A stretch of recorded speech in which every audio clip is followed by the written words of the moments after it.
I study the history of Israel. They have initiated every single war since their history.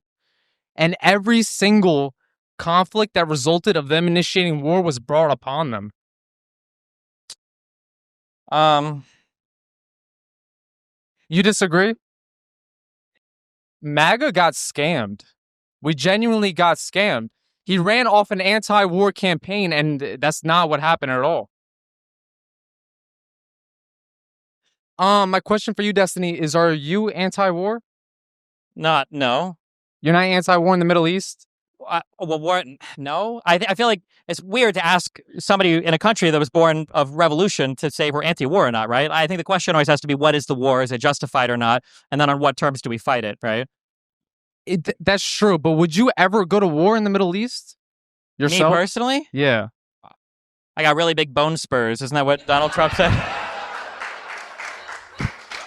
I think if someone were never to go to fight themselves, they are inherently anti-war. I think you are anti-war as well. I think you're a conscientious guy, and I don't think you want people to die, correct?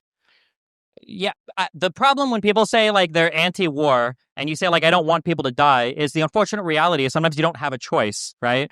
Like if there's one side that wants to engage in certain behavior that's going to lead to civilian death, it doesn't make much sense to say, well, I don't want to go to war with that person because people will die if I go to war, right? At some point, a war is going to be forced upon you. It's just whether or not you want it on your terms, right? Do you think the Democratic Party inherently has an act of letting people die overseas? Not Americans, but other sides where they could get involved and prevent certain deaths and whatnot?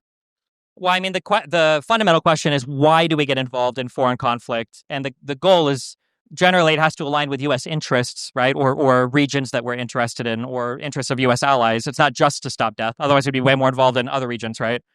Okay, well, under the Biden administration, 48,000 Palestinians died. I don't think that's in the United States' interest, nor do I think it's not in our interest. But that being said, I think it's a genocide, and I don't think that, I think it's wrong. You don't think it's wrong that I it's a think it's genocide? wrong. Oh, yeah. I mean, that's a perspective that you're allowed to have. I don't want to argue against for it. So my question, you said you don't want war, I've but never said I don't want war. I mean, war is a thing that countries engage in sometimes. Like, unfortunately, it has to be a just use of war, right? Like, no one's opposed to violence. No one would say we should get rid of. Well, some people might say we should get rid of all of the police, but like, we have to have some form of violence in society between countries to enforce or to defend yourself, right? do you think there should be a regime change in Iran? Do I think there should be? I don't know what would come afterwards. And whether or not there should or shouldn't be is a fundamentally different question than like, should we force it or should Israel force it? I don't know. It's a big country. There's a lot of people. I don't know what the stability of that would look like afterwards. I do know that regardless of what lays beyond, I guess the current strikes, though, do you want Iran to possess nuclear weapons? I think if Israel has nuclear weapons, I think Iran should too. So I don't, do you think that the overall temperature of the Middle East would be higher or lower? Do you think it'd be more stable or less stable if Iran had nuclear weapons? it'd be, mm, it'd be less stable. But that being said, if you look at the history, again, I'm no political expert, but I study the history of Israel. They have initiated every single war since their history. And every single conflict that resulted of them initiating war was brought upon them. Um, You disagree?